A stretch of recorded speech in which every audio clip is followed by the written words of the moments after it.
ஆஸ்திரேலியாவில் பிக் பேஷ் T20 தொடரில் சிட்னி சிக்சர்ஸ் வீரர்களான ஸ்மித் மற்றும் பாபர் அசாம் இடையே நடந்த சம்பவம் இணையத்தில் வைரலாகி வருகின்றன. இந்த தொடரில் வெள்ளிக்கிழமை சிட்னியில் 37வது போட்டி நடைபெற்றது. அப்போட்டியில் சிட்னி சிக்சர்ஸ் மற்றும் சிட்னி தண்டர் அணிகள் மோதின. அதில் தண்டர் அணியை 5 விக்கெட்டுகள் வித்தியாசத்தில் சிக்சர்ஸ் அணி தோற்கடித்தது. அப்போட்டியில் முதலில் விளையாடிய சிட்னி தண்டர் அணி 187 ரன்களை இலக்காக நிர்ணயம் செய்தது. அதிகபட்சமாக கேப்டன் டேவிட் வார்னர் சதமடித்து 110 ரன்களை குவித்தார். அடுத்து விளையாடிய சிக்சர்ஸ் அணி 17.2 ஓவரில் 5 விக்கெட் இழப்பிற்கு 191 ரன்களை எடுத்து வெற்றி பெற்றது. அதிகபட்சமாக ஸ்டீவ் ஸ்மித் 42 பந்துகளில் 100 ரன்களை அடித்தார். பாபர் அசாம் 39 பந்துகளில் 47 ரன்கள் விளாசி வெற்றியில் பங்காற்றினார்கள். இப்போட்டியின் 11வது ஓவரின் கடைசி பந்தில் சிங்கிள் எடுக்க முயன்ற பாபரின் அழைப்பை ஸ்மித் தவிர்த்தார்.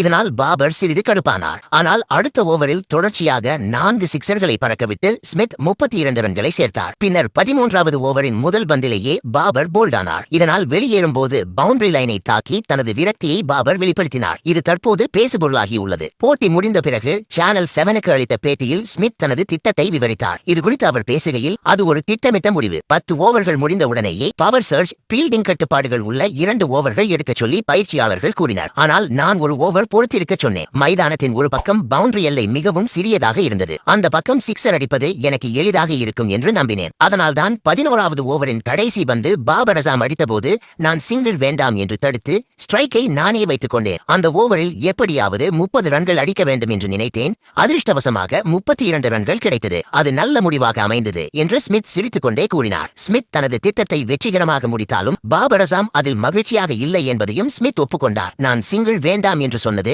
பாபர் அசாமுக்கு மகிழ்ச்சியை தரவில்லை என்று நினைக்கிறேன் என்று அவர் குறிப்பிட்டார்.